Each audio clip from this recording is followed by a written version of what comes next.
ये चली सियोर वाला गुरुजी की चेली, ये चली भगवान का भजन करने वाली, दिन भर मंदिर में बैठी रहती है। लोग टोकना चालू करेंगे कि दुनिया की आदत है, आप गलत काम करो कोई नहीं टोकेगा, और खुश होंगे। अच्छा है, खूब पी और पी, तेरे बाप के पास इतनी दौलत है, बर्बाद कौन करेगा, तू ही तो करेगा, और पी और पी और पी। ये दुनिया है।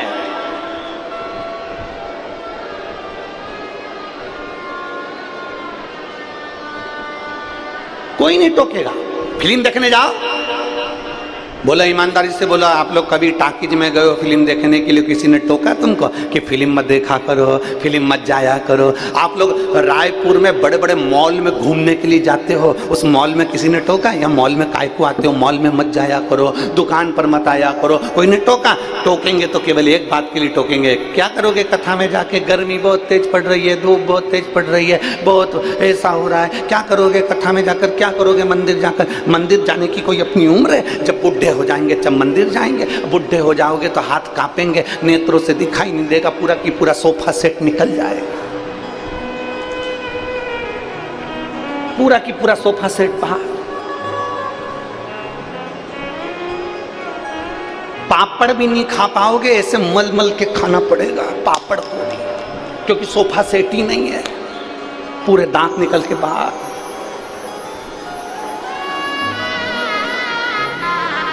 और दाल और बाटी तो भूल ही जाओ, फिर सोफा सेट ही नहीं, क्या करोगे? देखिए, half set, full set, dinner set, drawing set, sofa set, और मालूम पड़े घर में आदमी अपसेट, क्या करेगा वो सेट? पत्नी से पूछो कि उसके गले में सोने का हार अच्छा लगता है क्या? पत्नी एक ही बात कहेगी, ये सोने का हार जब शोभा देगा जब मेरा पति गलत संगति से बाहर होगा, तो सोने का हार भी मेरे गले में शोभा देगा। क्या मेरे हाथ में ये सोने की चूड़ियां शोभा देगी? हीरे रतन माणिक मोती की चूड़ियां शोभा देगी? नहीं, शोभा जब देगी जब मेरे पति पर कोई उंगली ना उठाए, कोई मेरे पति को नशेला गंजेड़ी भंगेड़ी आप शब्द ना कहे। मेरा पति जब श्रेष्ठ हो जाए तो मेरे हाथ में हीरे की चूड़ियां भी शोभा देती हैं, मेरे गले का हार भी शोभा देता है। पत्नी से पूछो। इसलिए निवेदन है मेरा आप सबसे, मत बुरे कर्म कर बंदे वरना पछताए, भगवान की आंखों से तू बच नहीं पाएगा, तू बच नहीं पाएगा। अरे ओ अज्ञानी मत करना, अरे ओ अज्ञानी मत करना, तेरे कर्म का फल भी तू ही पाएगा, जैसा किया तूने तेरे आगे आएगा। मत बुरे कर्म कर बंदे वरना पछताएगा, भगवान की आंखों से तू बच नहीं पाएगा, तू बच नहीं पाएगा। अरे ओ अज्ञानी मत करना दान। एक पानी की बूंद तवे पर पड़ी जल गई, पानी की बूंद कमल पर पड़ी चमक गई, पानी की बूंद अगर सीप में पड़ी तो मोती बन गई। आप पर निर्भर करता है कि आप किसके साथ रहना पसंद करेंगे, किस किस संगति में आना पसंद करेंगे, किसके करीब रहना पसंद करेंगे। जो आपको सतमार्ग बताएगा ना, वो दोस्त भी अच्छा नहीं लगेगा आपको। अगर कोई दोस्त नहीं पीता ना और वो सही में बोलेगा आपको कि क्यों पीता है रे, देख भाभी की ओर देख, बच्चों की ओर देख, क्यों गलत काम करता है रे, तो वो दोस्त गलत लगेगा आपको, वो मित्र बेकार लगेगा आपको। सियोर वाला महाराज अगर समझाने का काम करेगा तो सियोर वाला महाराज बुरा लगेगा आपको। अरे महाराज कहाँ की कथा लेके बैठे हो, शंकर जी का कथा बताओ, क्यों फालतू की बात लेकर बैठे हो?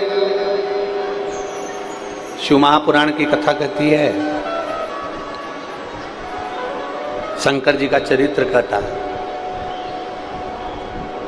दुनिया के लोग भजन में गाना गा गा के कहते हैं कि वो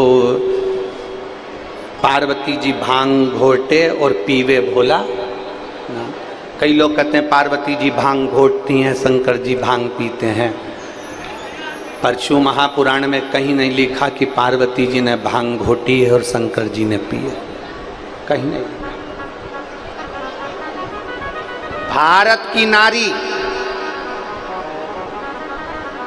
भारत में जन्म लेने वाली एक स्त्री अपने पति को नशे में नहीं देख सकती, तो मेरी पार्वती भांग घोट कर पिलाएगी? भूतो न भविष्यते, कभी नहीं। मेरी पार्वती मैया कभी भांग घोट कर नहीं पिला सकती, क्योंकि पार्वती जी भी भारत की वो भूमि की, इस कैलाश धाम की, इस पृथ्वी की माता है। और माता कभी भी गलत प्रेरणा नहीं दे सकती, प्रेरणा अच्छी ही देगी, गलत प्रेरणा नहीं देगी, श्रेष्ठ प्रेरणा। दो चीजें हैं। शंकर भगवान ने पार्वती जी से कहा, पार्वती एक अपनी ध्यान रखो, कार्तिकेय गणेश, ये दो चीजों का ध्यान रखना। एक, गलत संगत में मत बैठो, बिल्कुल मत, गलत संगत में नहीं, अच्छी संगत करो।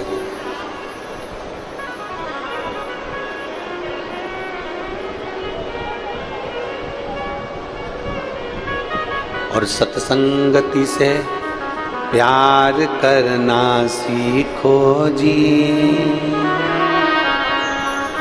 इस देह का उद्धार करना सीखो जी।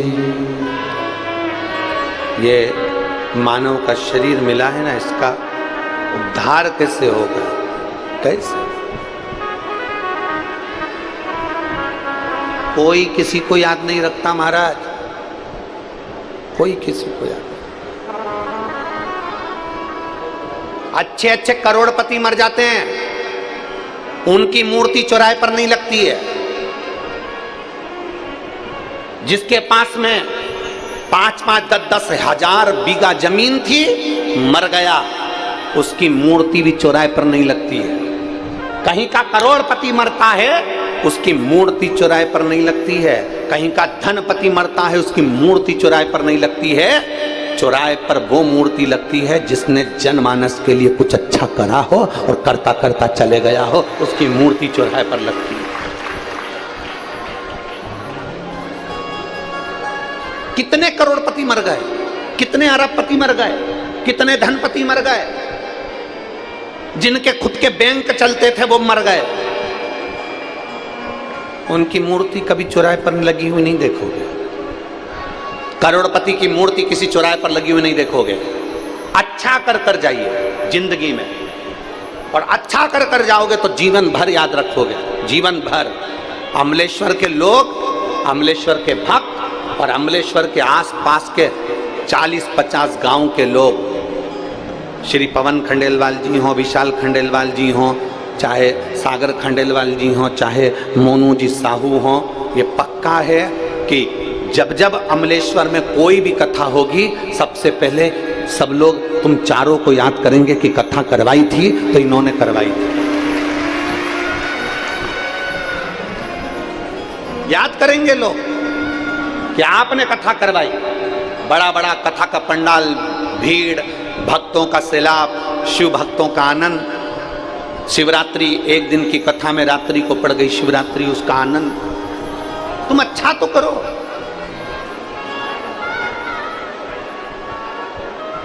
कुछ अच्छा करिए।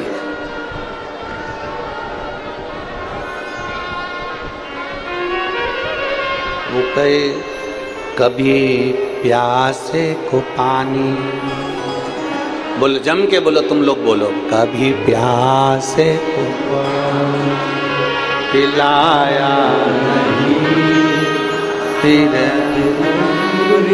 पिलाने से क्या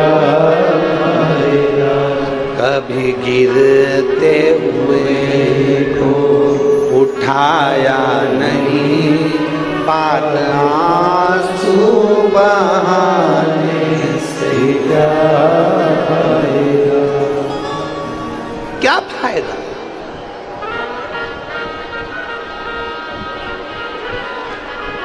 क्या लाभ।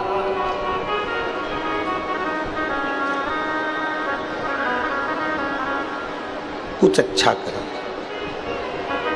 शिव महापुराण में 7 दिन की कथा या 5 दिन की कथा तुम्हारे नजदीक में 200-300 किलोमीटर के दायरे में भी अगर शिव महापुराण की कथा हो रही है और तुम्हें सूचना मिल जाए कि ये लाखों भक्त आए हैं, अपनी तिजोरी में से थोड़ा सा धन निकालना, प्यासों के लिए पानी की व्यवस्था करना और कुछ ना कुछ इनका मुंह झूठा कराने की व्यवस्था करना, क्योंकि तिजोरी में तो धन पड़ा की पड़ा रह जाएगा, पर जो धन का पुण्य तुम बना कर जाओगे, ये पानी पिलाना, किसी को भोजन कराना। एक लोगों ने खिचड़ी, कल हम देख रहे थे, कल गाड़ी में जा रहे थे, वो सागर भैया हमको गाड़ी से लेकर जा रहे थे, सागर खंडेलवाल जी, तो हमने कल स्मरण किया,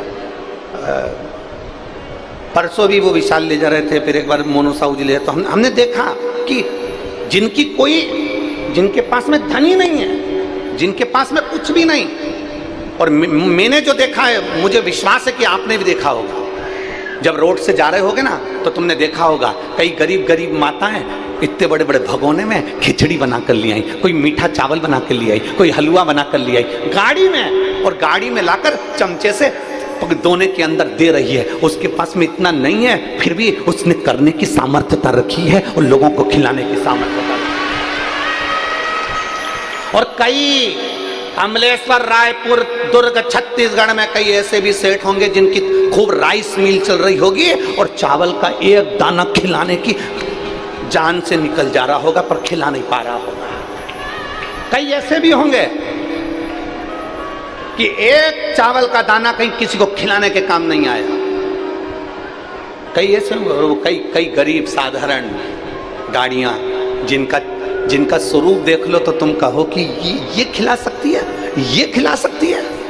अपने क्षेत्र में 300 किलोमीटर के अंदर, 200 किलोमीटर के अंदर, 250 किलोमीटर के अंदर भी अगर कोई कथा हो रही है शिव महापुराण की, और कहीं कुबेरेश्वर बाबा की कृपा से कुबेर भंडारी आया हो और लाखों की संख्या में भक्त पहुंचे हो, तो अपने तिजोरी में से थोड़ा सा धन निकालना, क्योंकि ये धन का पुण्य बनाना है। पुण्य बनाओगे तो साथ लेकर जाओगे, धन कोई साथ लेकर नहीं जा सकता, पर धन का पुण्य बनाकर साथ ले जाया जा सकता है। धन का पुण्य बनाइए। हम ये भी नहीं कहेंगे कि किसी को दे दो, तुम तो सीहोर वाले महाराज को भी मत दो, पर इतना याद रखना कई के महाराज को मत दो, पर अपने हाथ से करो।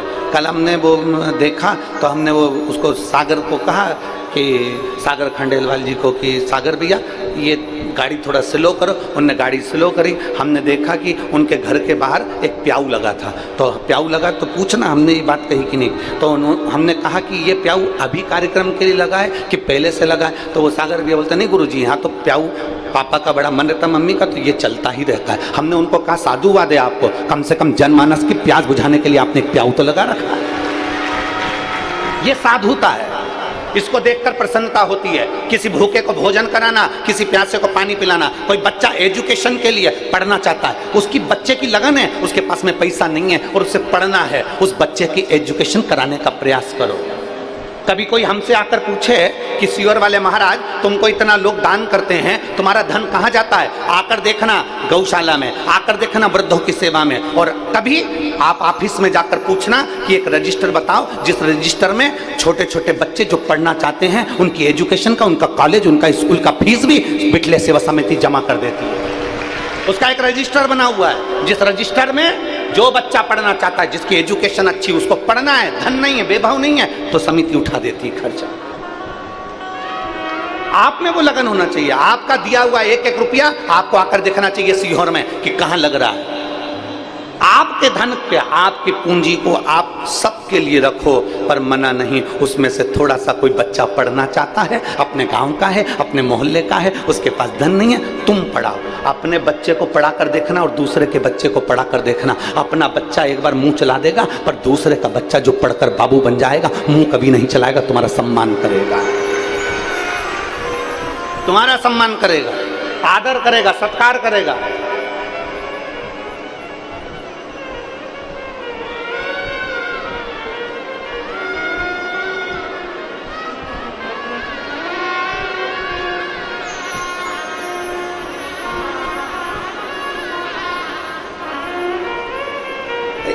ट्रक के पीछे लिखा था, एक ट्रक के पीछे लिखा था कर भला तो।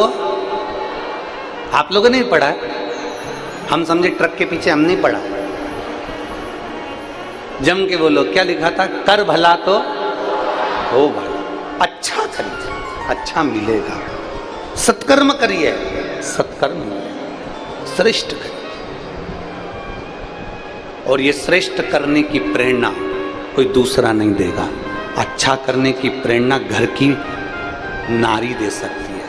पत्नी अपने पति से कहे, सुनो अपने नगर में कथा हो रही है, जाओ 2-4 पानी के केरिड लो और बटवा दो। तो पति मना भी करे तो पत्नी को प्रेरणा देना चाहिए। कारण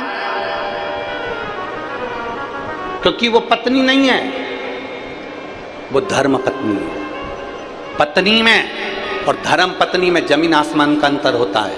पत्नी पति को पतन के रास्ते पर ले जाती है और धर्म पत्नी पति को धर्म के पथ पर लेकर जाती है। प्रेरणा पत्नी दे, धर्म पत्नी दे। दुकान पर कौन बैठता है, पत्नी की पति। जम के बोलो जल्दी से, अरे बोलो तो, पति।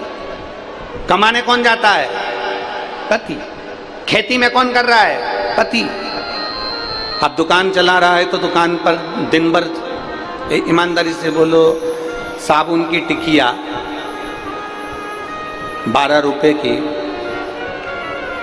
बिक रही है 20 रुपए की, तो वो 20 रुपए की बेच रहा है तो थोड़ा ना थोड़ा तो उसके मुंह से झूठ निकल रहा है ना, थोड़ा ना थोड़ा झूठ तो निकल रहा है।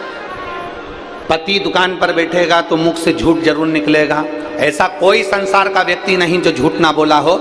अगर दुकान पर बैठे हो, ऑफिस में काम कर रहे हो, नौकरी कर रहे हो, सर्विस कर रहे हो, तो एक ना एक बार कमाने के लिए तुम्हारे मुख से झूठ जरूर निकलता है। झूठ निकलता है तुम्हारे मुंह से। कमाते कौन हो तुम, लाते कौन हो तुम। लाकर पैसा किसको देते हो, पत्नी को। पत्नी चाहे तो पति को प्रेरणा दे कि तुम्हारी कमाई में से 1 रुपया निकाल कर सत्कर्म में लगाना। क्योंकि यहाँ शास्त्र की रीति कहती है, गरुड़ पुराण कहती है कि पति का प्राण भी छूटता है, ऊपर जाता है, यम की कैद में पड़ता है, तो यमराज उसको त्राण देता है, भुगताता है। तो वो रोता है, कहता है मैंने तो अपनी पत्नी के लिए कमाया था, अपने बच्चों के लिए कमाया था, मैंने तो परिवार के लिए कमाया था, मेरे माता पिता के लिए कमाया था, मेरे भाई बंधु के लिए कमाया था। मुझे अकेले को तुम नरक पटक रहे हो। मेरी पत्नी को भी नरक पटको, मेरे बच्चों को भी नरक पटको, मेरे माता पिता को भी नरक पटको, मेरे परिवार वालों को भी नरक पटको, मेरी बहनों को भी नरक पटको, क्योंकि उनने भी तो मेरा हिस्सा खाया है। इतने में धर्मराज कहता है, झूठ तू बोला, कपट तू करा, बेईमानी तू करा। तेरी पत्नी और बच्चे ने कभी नहीं कहा कि तू झूठ बोलकर कमाना, कपट कर कर कमाना। बेईमानी तूने करी, छल तूने करा, कपट तूने करा, तो भोगेगा भी तू, ना पत्नी ना बच्चे, कोई नहीं भोगेंगे। भुगतना तुझे अकेले को।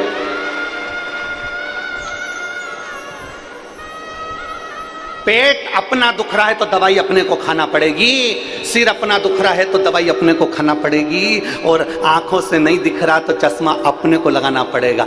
यहाँ तो उल्टी रीति हो रही है आज के जमाने में। पेट तुम्हारा दुख रहा है और दवाई पड़ोसी को खिला रहे, तू खा ले, मेरा पेट दुख रहा है,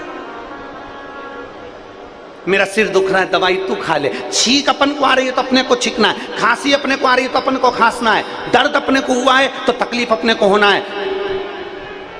अगर नैनों से दिखाई नहीं दे रहा तो चश्मा अपने को लगाना है। उसी तरह अपने को अपना छींकना है, अपना खांसना है, अपना दर्द सहन करना है, तो अपना कष्ट भी अपने को ही भोगना, अपने, दूसरा नहीं भोगेगा भाई, नहीं।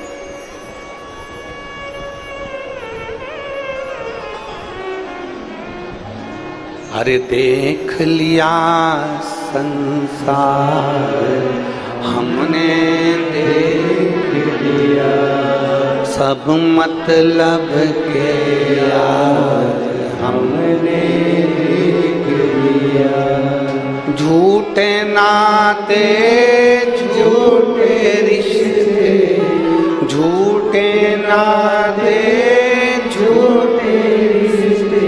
अरे झूठा है संसार हमने देख लिया सब मतलब के यार हमने देख लिया। ये प्रेरणा अपने को देना। कोकड़ी में हमने कथा करी, फिर एक वो कल आए थे अग्रवाल जी, उनके हमने कथा करी, तो वो कल मिलने आए, कोकड़ी वाले भी कल मिलने आए, हाले कोसा वाले दिनेश जी भी कल मिलने आए, सब मिलने आए। सबके मुंह पे एक बात, गुरु जी कथा दे दो, गुरु जी हमको कथा दो। अग्रवाल जी बोले गुरु जी हमको कथा दो। हमने कहा भी तो करी थी तुम्हारे यहाँ भी थी हल्दी कथा का क्या काम, कोकड़ी वालों से काम तुमने भी तो कराई जैस वाली, फिर कथा। कहे गुरु जी बस ये ललक है भगवान की भक्त हो, शरीर के द्वारा कुछ अच्छा हो जाए, कुछ अच्छा। सब्र और कद्र दो चीजें हैं। जम के बोलो क्या क्या, आवाज नहीं आई, फिर से बोलो। सब्र और दूसरी कद्र। अगर आपके पास में धन नहीं है, तकलीफों की जिंदगी चल रही है, तो शिव महापुराण की कथा कहती है थोड़ी सब्र करना, थोड़ा धैर्य रखो, शांति रखो। कोई जल्दी बनता है, कोई लेट बनता है, शिव को जल चढ़ाने वाला एक दिन सेठ जरूर बनता है, एक दिन सेठ जरूर बनेगा। थोड़ा सब्र रखना, इंतजार करना, भटकना मती। लोग कहेंगे हमारे पास चल, वो बाबा जी के पास चल, ऐसी भभूति फेंकेगा और हंडा सोने का निकाल कर दे देगा। नहीं, अगर ऐसा बाबा कहीं का होता सोने का हंडा निकालने वाला, तो सबसे पहले अपना भंडारा भर लेता, फालतू के लफड़े में पड़ता ही नहीं।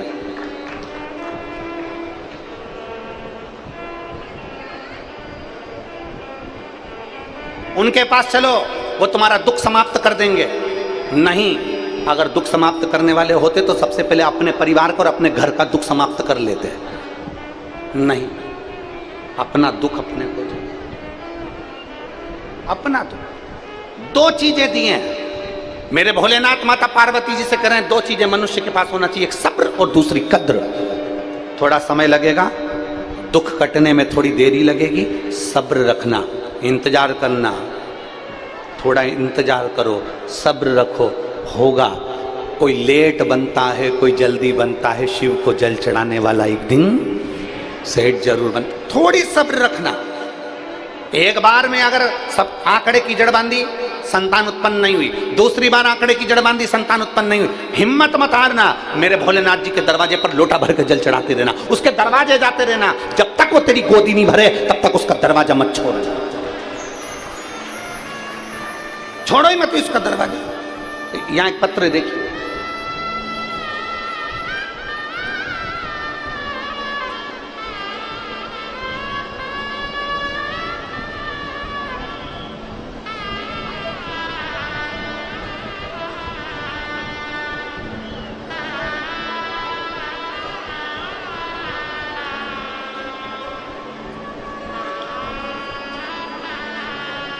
मैं रीतू साहू, पति महेंद्र साहू, गुड़ियारी, रायपुर की निवासी हैं। कहीं बैठे हो तो हाथ हिला सकते हैं।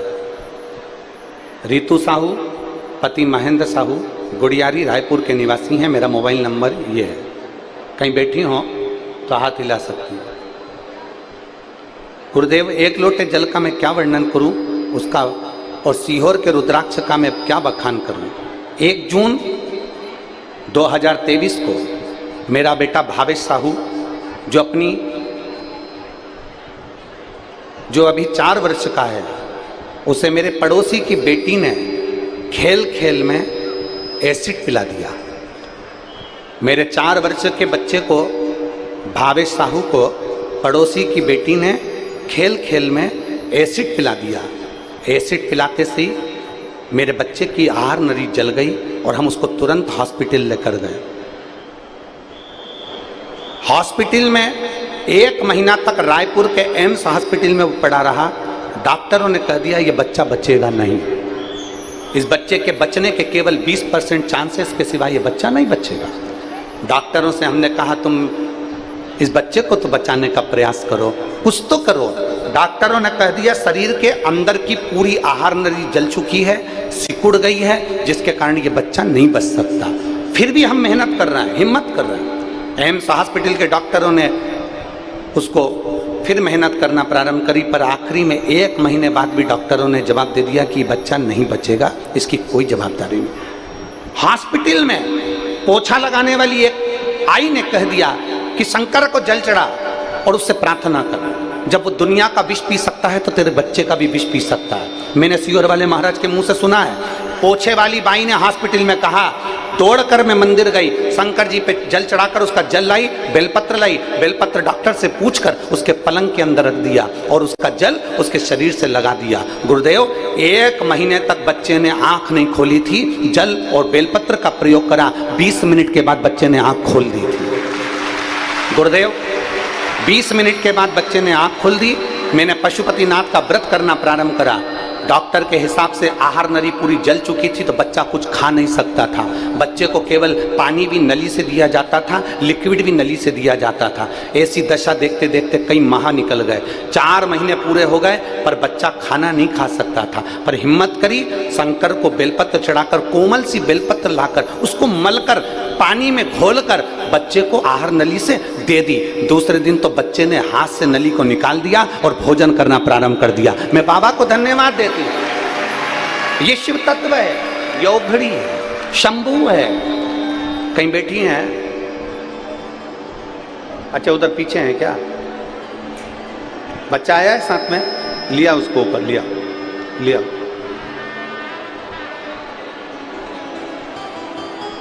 डॉक्टर कहते हैं कि जिस एसिड को इसको पिलाया गया है उसके बाद बच्चा जिंदा नहीं रह सकता। पर ये तो गजब हो गया कि तुम्हारा बच्चा खाने भी लगा और बोलने भी लगा और बैठने भी लगा। ये शिव तत्व है, ये शंभू है, औघड़ी है शिव। और खाली न जाता कोई दर से तुम्हारे, खाली न जाता कोई दर से तुम्हारे, मैं भी खड़ी हूँ पाने पसारे, अपने हृदय से लगा लो गिरा जा रहा हूँ, उठा लो भोले अपने दर से, अब तो ना टालो, गिरी जा रही हूँ, उठा लो। विश्वास प्रबल करिए, भरोसा प्रबल करिए।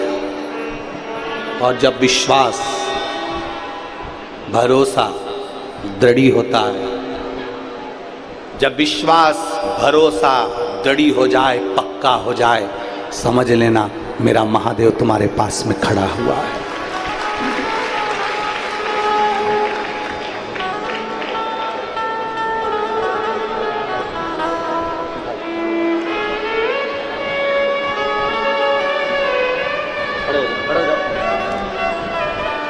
यही बच्चा है जिसको एसिड पिला दिया गया था और आहार नली पूरी जल चुकी थी, जिसके बचने के भी चांस नहीं थे। शिव मंदिर में जाना, जल चढ़ाना, बेलपत्र लाना, ये शिव की कृपा है।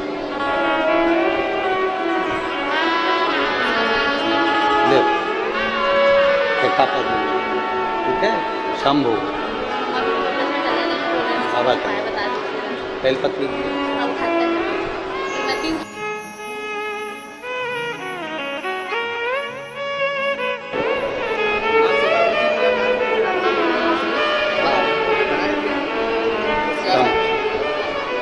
कम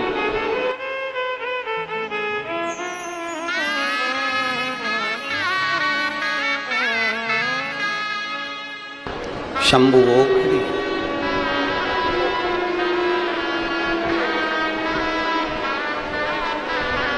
और रिश्ता तेरा मेरा सबसे है प्यारा, रिश्ता तेरा मेरा सबसे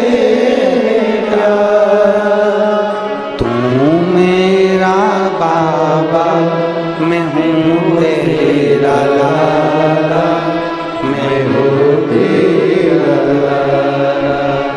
तू मेरा बाबा, मैं हूँ तेरा लाला, मैं हूँ तेरा लाला। शिव तत्व को पहचान, उसको पहचानोगे तो जीवन का सुख पालो।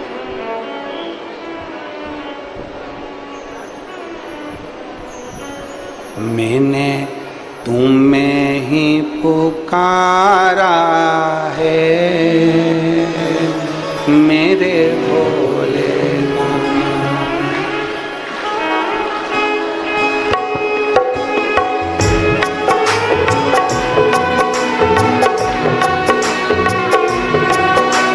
दोनों हाथों से कब से खड़े हैं झोली पसार, क्यों ना सुने तो मेरी पुकार। कब से खड़े हैं झोली पसार, क्यों ना सुने तो मेरी पुकार। मुझे तेरा ही सहारा बाबा, मुझे तेरा ही सहारा है मेरे भोले बाबा। मैंने तुम्हें ही पुकारा है मेरे भोले बाबा, मैंने तुम्हें ही पुकारा है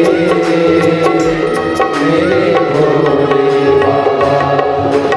कब से खड़े हैं झोली पसार, क्यों ना सुने तू मेरी पुकार। कब से खड़े हैं झोली पसार, क्यों ना सुने तू मेरी पुकार। बाबा तेरा ही सहारा है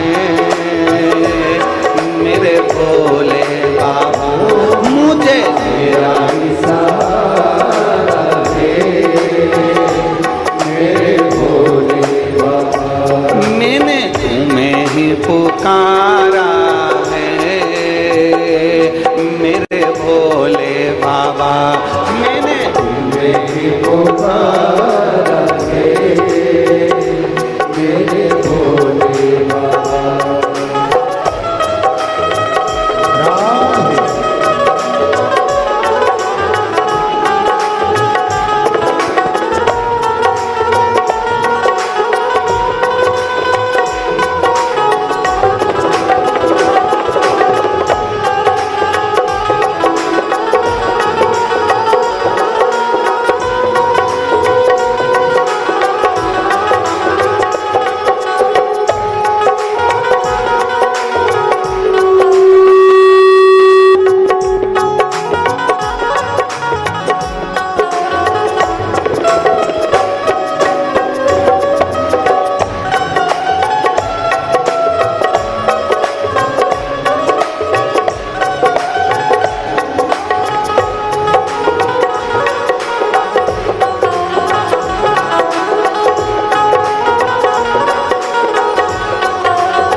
आए हैं लाखों नर और नारी, दर्शनों दिखाए आए हैं लाखों नर और नारी। आ जाए भोले बाबा, आ जाए भोले बाबा, दिलों ने पुकारा है मेरे भोले बाबा, दिलों ने पुकारा है मेरे भोले बाबा। कब से खड़े हैं झोली पसार, क्यों न सुने तू मेरी पुकार। कब से खड़े हैं झोली पसार, क्यों न सुने तू मेरी पुकार। तेरा ही सहारा है मेरे भोले बाबा, तेरा ही सहारा है मेरे भोले बाबा।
लोग अपने हुए क्यों प्यारे, तू बता जाए लोग अपने हुए क्यों पराए। तेरे सिवा दुनिया में, तेरे सिवा दुनिया में कोई ना हमारा है मेरे भोले बाबा, कोई ना हमारा है मेरे भोले बाबा। हो कब से खड़े हैं झोली पसार, क्यों न सुने तू मेरी पुकार। कब से खड़े हैं झोली पसार, क्यों न सुने तू मेरी पुकार। तेरा ही सहारा है मेरे भोले बाबा, तेरा ही सहारा है मेरे भोले बाबा।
रास्ता न सूझे, कहाँ जाए मुसीबत के मारे। रास्ता न सूझे, कहाँ जाए मुसीबत के मारे। आसरा है तेरा, दूर कर दो ये संकट हमारे। आसरा है तेरा, दूर कर दो ये संकट हमारे। सुनते हैं तूने ही, सुनते हैं तूने लाखों को मारा है मेरे भोले बाबा, लाखों को मारा है मेरे भोले बाबा।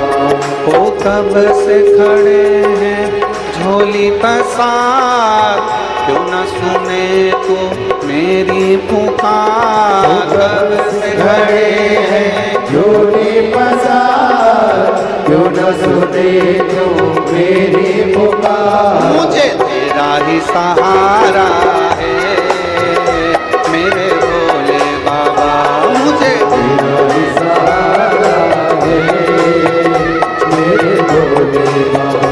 मैंने तुम्हें ही पुकारा है मेरे भोले बाबा, मैंने तुम्हें ही पुकारा है मेरे भोले बाबा। मुझे तेरा ही सहारा है मेरे भोले बाबा, तेरा ही पुकारा है मेरे भोले बाबा।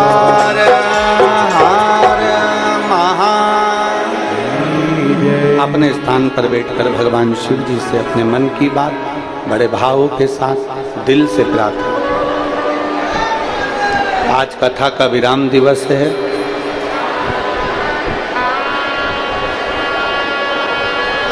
दिल से कहोगे तो दिल से सुनेगा। आज विराम दिवस की आनंदता है। भाव से, भक्ति से, विश्वास के साथ दिल से बाबा से विनय करिए। जहाँ जगह मिले वहाँ बैठकर भगवान ओघड़दानी अपने मन की बात बड़े भाव के साथ करिए।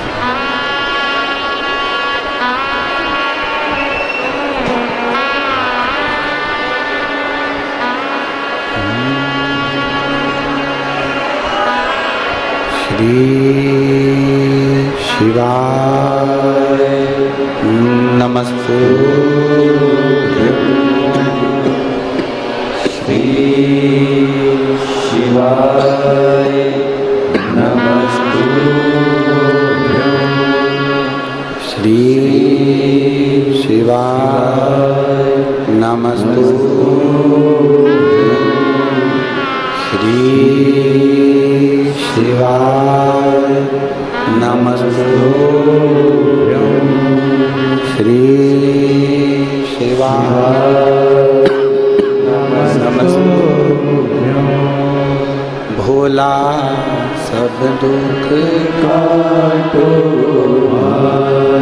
हो भोला सब दुख काटो। शिव शंकर जपो तेरी माला, भोले बाबा जपो तेरी माला। भोला सब दुख काटो हमारा, ओ भोला सब दुख काटो हमारा। वेश है मंगल मंगलकारी, वेश है मंगल मंगलकारी।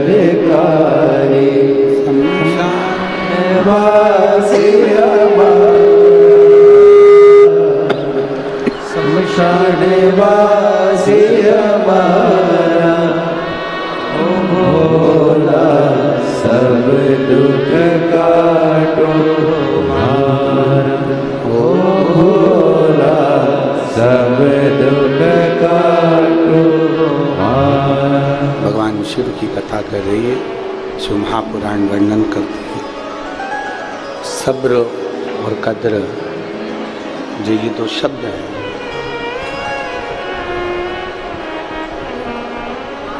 थोड़ा धैर्य रखकर, धीरज रखकर सब्र रखिएगा।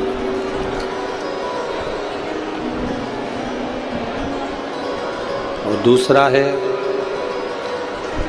जब धन नहीं है, तकलीफ चल रहा है, तो थोड़ा सब्र रखो। देवाधिदेव महादेव झोली भरेगा जरूर। फिर दूसरे नंबर पर है कद्र। बाबा अगर धन दे दे,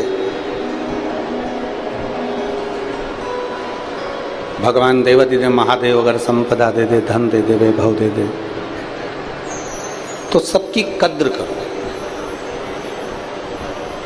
सम्मान दीजिए, सबका आदर करिए, सबका सत्कार करिए, सबका।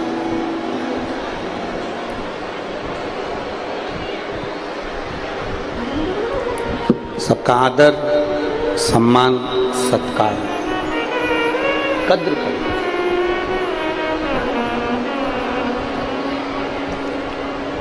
विदल और उत्पल, जिनके प्राणों को भगवान देवाधिदेव महादेव के चरणारविंद में जो कुंदुक गिरा है, उस कुंदुक से उनके प्राणों को हरा गया। शिव जी का नाम कुंदकेश्वर महादेव पड़ गया। बोल कुंदकेश्वर महादेव की जय। भगवान शंकर कुंदकेश्वर महादेव पड़ गए।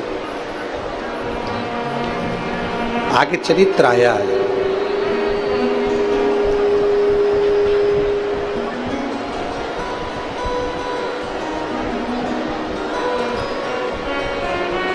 देवता और राक्षसों ने मिलकर मंथन किया, और देवता राक्षस मिलकर जो मंथन करे, उस मंथन में सबसे पहले निकलने वाली है गौ माता।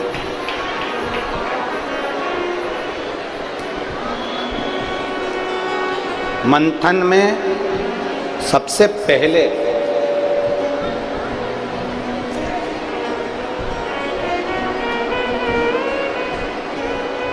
अगर मंथन में सबसे पहले निकल रही है तो गौ माता निकल रही है।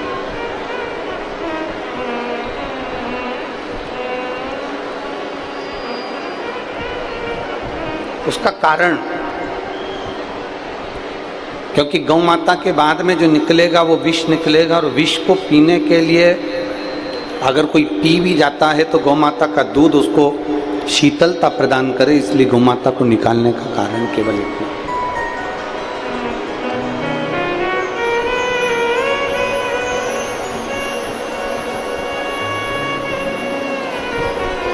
आज जो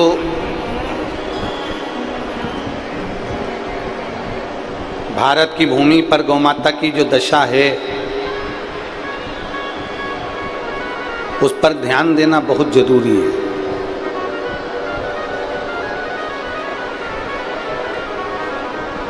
छत्तीसगढ़ की एक कथा में हमने कहा था, पहले आप और हम जब छोटे थे, हमें आपका नहीं मालूम पर हमें अपना तो ध्यान में है, और मुझे उम्मीद है कि आपकी भी छोटेपन में पहले के समय में निबंध लिखने को आता था, और निबंध भी आता था तो गाय पर निबंध लिखने को आता था। बोलो सही है कि गलत है? गाय पर निबंध लिखने को आता था तो अपन उसमें लिख देते थे कि गाय की एक पूंछ होती है, 4 पाँव होते हैं, 2 नयन होते हैं, 2 सींग होते हैं, गाय दूध देती है।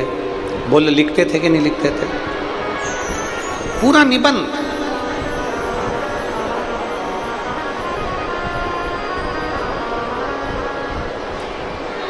भारत की भूमि पर पहले के पाठ्यक्रम में गौ माता के लिए निबंध लिखने को आता था, पर आज के समय में गौ माता पर निबंध नहीं आता।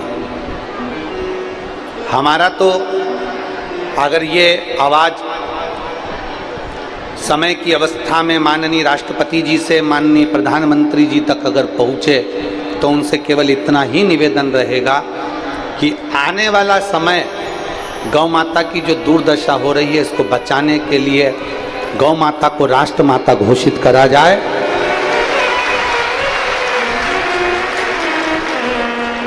गौ माता को राष्ट्र माता घोषित करा जाए और भारत की भूमि पर चाहे वो सीबीएसई कोर्स हो, चाहे वो भारतीय पाठ्यक्रम हो, सब में एक अध्याय गौ माता का भी हो, पाठ्यक्रम में गाय को जोड़ा है। क्योंकि पाठ्यक्रम में अगर गाय रहेगी, पाठ्यक्रम में अगर गौ माता रहेगी तो निश्चित है कि बच्चों के हृदय में गौ माता के प्रति सम्मान का भाव उत्पन्न हो। आज बच्चों के हृदय में गौ माता के प्रति सम्मान का भाव नहीं है।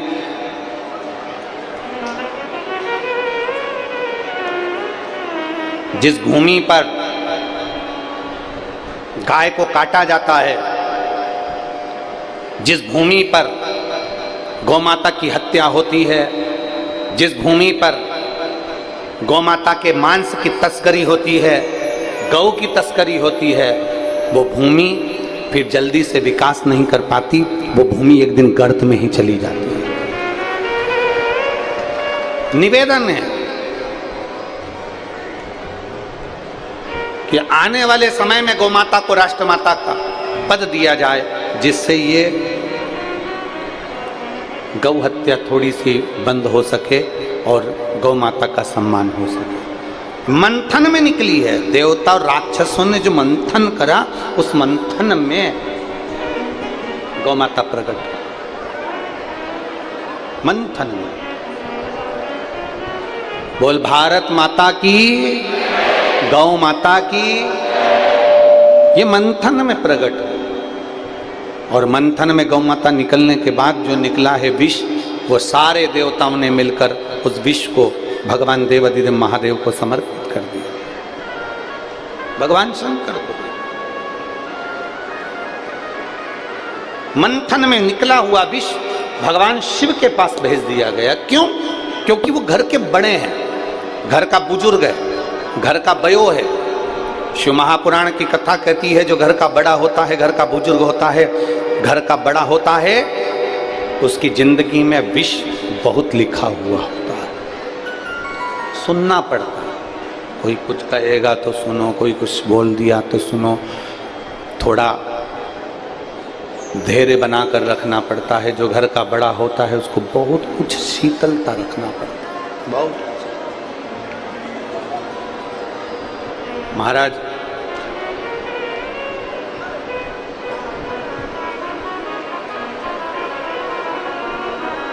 घर का जो बड़ा है उसको गंभीरता में भी रखा जाता है।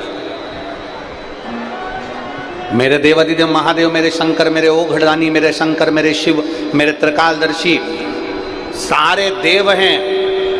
विष अमृत जो पीते हैं वो देव कहलाते हैं, और जो विष पीता है वो महादेव कहलाते हैं। शंकर ओघड़दानी विष पी रहे हैं क्योंकि देवों के देव हैं, घर के बड़े हैं, घर के बयो हैं, घर के वृद्ध हैं, घर के बुजुर्ग हैं, घर के बड़े हैं, वो विष पी रहे हैं। बड़े का काम क्या होता है? शिव महापुराण की कथा कहती है, बड़े का क्या काम है? सबको साथ कर चलना, सबको लेकर चलना। पहले की जो छत होती थी ना, तो उस छत में ऊपर टीन लगा दी जाती थी। क्या बोलते हैं उसको? पतरा बोलते हैं या टीन बोलते हैं? लोहे की क्या बोलते हैं?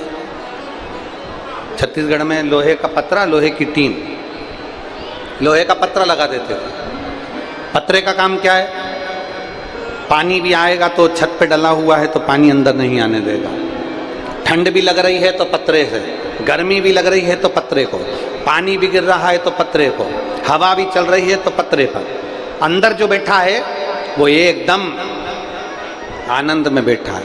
पतरे पर ओले बरस रहे हैं, बर्फ गिर रही है, पानी गिर रहा है, पत्रे पर, हवा चली पत्रा हिला। शिव महापुराण की कथा कहती है जो घर का बड़ा होता है वो लोहे के पत्रे जैसा होता है, उसको सब सहना पड़ता है। और पत्रा हवा में जैसे बहुत भड़भड़ करता है, पानी में भड़भड़ करता है, उसी तरह घर का जो बड़ा होता है सहता है तो मुख से कुछ कहता भी है। उसके कहे का बुरा ना मानते हुए बड़े का आदर करने का प्रयास करते हुए,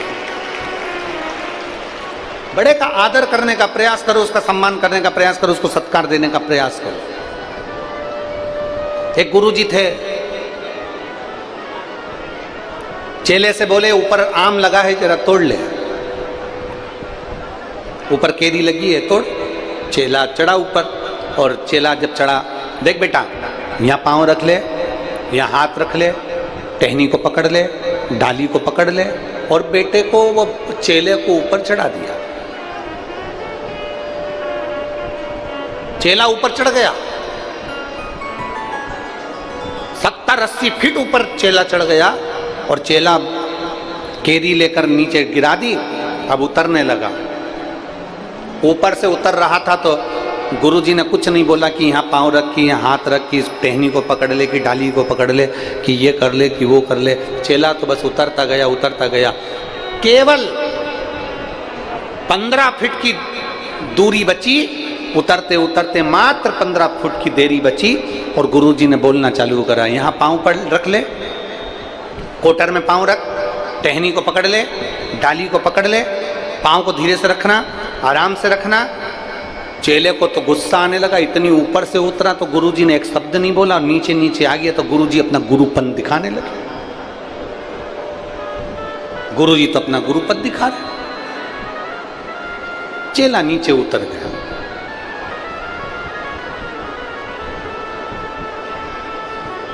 चेला जब नीचे उतरा, उसको गुरुजी ने पूछा, बेटा उतर गए? जी गुरुजी। हाँ गुरुजी। इतने में चेले को गुस्सा आया और चेले ने गुरुजी से कहा, क्या गुरुजी, इतनी ऊपर से उतर रहा था, तुमने एक बार भी नहीं बोला कि यहाँ पाँव रख ले, कि यहाँ हाथ रख ले, कि कोटर पकड़ ले, कि डाली पकड़ ले, कि तू यहाँ पाँव रख, कि यहाँ हाथ रख।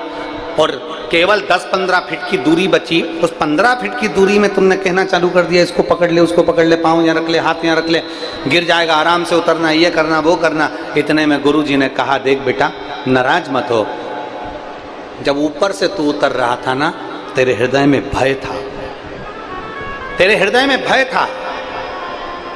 तू ऊपर से तो आराम से उतर गया, पर जो मंजिल जब व्यक्ति की नजदीक में आती है ना, मंजिल जब पास में पहुंचती है ना, व्यक्ति के तब पांव फिसलते हैं। इसलिए उस जगह पर गुरु काम आता है। मंजिल करीब में आए, मंजिल के करीब जब हम पहुंचते हैं तब हमारे पांव फिसलते हैं। बहुत 2 महीने से 3 महीने से जल चढ़ा रहे थे, 4 महीने से जल चढ़ा रहे थे, 5 महीने से जल चढ़ा रहे थे, जल चढ़ाते चढ़ाते फिर कोई आ गया, मंदिर जाना बंद कर दिया, मंजिल तुम्हारे हाथ से निकल गई। तब गुरु कहता है कि अंतिम क्षण तक छोड़ना मती, लक्ष्य को पकड़ कर चलो, मंजिल एक दिन तुम्हारे करीब में आएगी। बोल बम का नारा है। एक पत्र है, देखिए,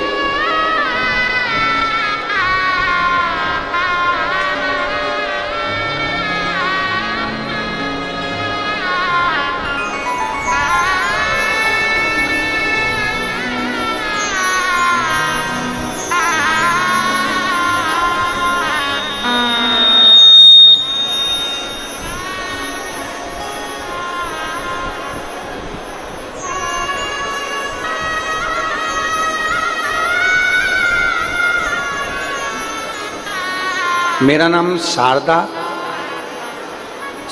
दर्रो, पति नमे सिंह दर्रो। मैं कांकेर छत्तीसगढ़ की निवासी हूँ। कहीं बैठी हो तो हाथ हिला सकती हैं, अगर कहीं बैठी हो तो हाथ हिला सकती हैं। शारदा दर्रो, पति नमे सिंह दर्रो।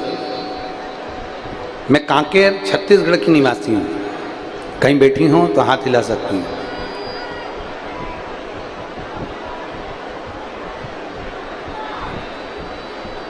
7 माह पहले मेरे पति का तबीयत खराब हो गया। पत्र को आप लोग LED पर भी पढ़ सकते हैं और आस्था चैनल पर भी पढ़ सकते हैं। 7 माह पहले मेरे पति का तबीयत खराब हो गया। डॉक्टर को चेक करवाया, ब्लड का टेस्ट करवाया, रिपोर्ट आई तो रिपोर्ट में मालूम पड़ा कि उनको लास्ट स्टेज का कैंसर हो गया। कहीं बैठी हो तो हाथ हिला सकती हैं। लास्ट स्टेज का कैंसर हो गया।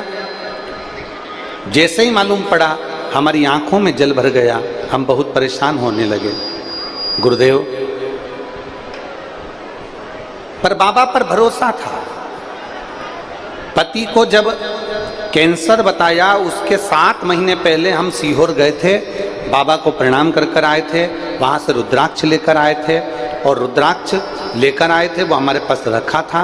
जैसे ही हमें मालूम पड़ा कि कैंसर हो गया, वो भी लास्ट स्टेज का, तब हमने तांबे के कलश में रुद्राक्ष को डाला और उसका पानी गलाकर शिव जी को चढ़ाया। वो पानी अपने पति को पिलाना चालू कर दिया। रात को 9:15 का जो आपका उपाय है रोग मुक्ति का, वो 9:15 वाला जो उपाय है गुरुदेव, जो किडनी के लिए, लीवर के लिए, कैंसर के लिए करा जाता है, वो रात को 9:15 वाली पूजन हमने शंकर जी की करना प्रारंभ करा। दूसरी बार मेरे पति को जब जांच कराने के लिए हम कैंसर हॉस्पिटल में वापस लेकर गए, जब उनकी दूसरी जांच प्रारंभ हुई तो डॉक्टर भी आश्चर्य में पड़ गया, इनके शरीर में कैंसर नहीं था। ये बाबा की कृपा। मेरा नाम शारदा दर्रो, पति का नाम नमेश सिंह दर्रो। मैं कांकेर छत्तीसगढ़ की निवासी हूँ। अगर कहीं बैठी हो तो व्यासपीठ के पास में आकर आई हैं, भेज दो उनको ऊपर, और उनके पति आए हों तो वो भी आ जाएं। उनके पति आए हों तो वो भी आ जाएं। शारदा दर्रो, पति का नाम नमेश सिंह दर्रो, कांकेर छत्तीसगढ़ के निवासी। शिव तत्व है। एक पत्र और है, देखिए। इंदर सिंह पत्नी ज्ञानती देवी, हाउसिंग बोर्ड, ओ क्षेत्र भिलाई। मेरा मोबाइल नंबर ये है, कहीं बैठी हो तो हाथ हिला सकती हैं। इंदर सिंह पत्नी Gyanti Devi, housing board, mobile number ये है। मैं ज्ञानती देवी हाउसिंग बोर्ड की निवासी हूँ, भिलाई छत्तीसगढ़ में रहती हूँ। मेरे पति की तबीयत 15 दिसंबर के बाद अचानक खराब हो गई। उनकी आवाज़ में बदलाव आने लगा और उनका गला 80% काम करना बंद कर दिया। फिर हमने न्यूरोलॉजिस्ट के पास दिखाया। MRI कराने पर रिपोर्ट देखी तो डॉक्टर ने उनको कैंसर बता दिया। कैंसर बताने के बाद इसके बाद हम बड़े अस्पताल लेकर गए। वहाँ पर डॉक्टर ने रिपोर्ट देखकर कह दिया कि 6 महीने से साल भर के मेहमान हैं। 6 महीने से साल भर के मेहमान हैं, इससे ज़्यादा ये नहीं जिएंगे। इनके ब्रेन ट्यूमर हो गया है, उसका फैलाव हो गया है, जिसके कारण बस पूरे शरीर में कैंसर फैल गया। मेरे बड़े भाई ने, जो कि कोलकाता में रहता है, उसने मुझे बुलाया। हम इनको लेकर गए और वहाँ जाकर हमने इनकी जांच कराई। तो वहाँ पर भी 24/1/2024 को गए और वहाँ रहने पर 25-26 जनवरी को छुट्टी होने के कारण 29 जनवरी को हमारे को ऑपरेशन की तारीख दी गई। जब 29 तारीख को ऑपरेशन की तारीख दी गई, हम वापस कैंसर के हॉस्पिटल में उनको लेकर गए और वापस उनका CT scan Tata medical centre में PCT, CT scan, CT test सब कराना चालू हुआ तो मालूम पड़ा बाबा की ऐसी कृपा थी गुरुदेव।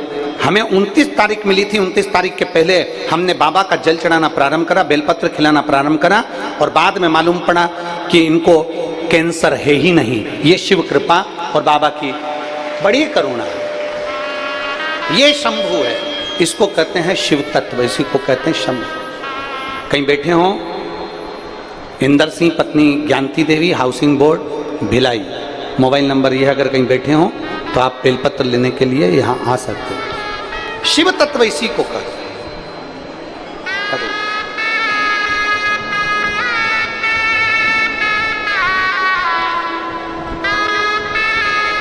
शारदा दर्रो,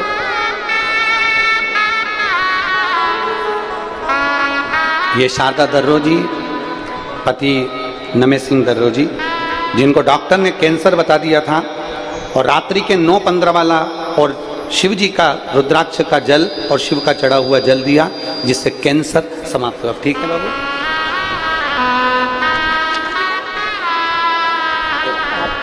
आपकी पति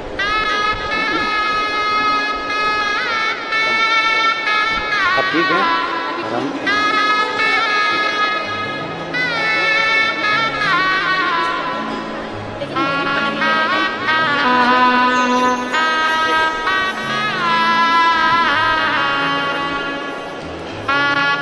मेरे बाबा दया करना, मैं तेरे भरोसे,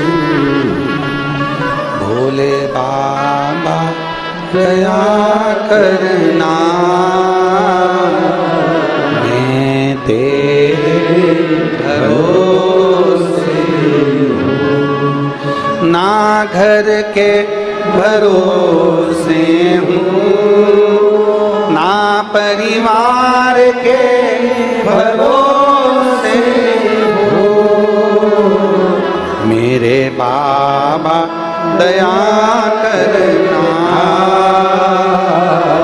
मैं तेरे भरोसे हूँ।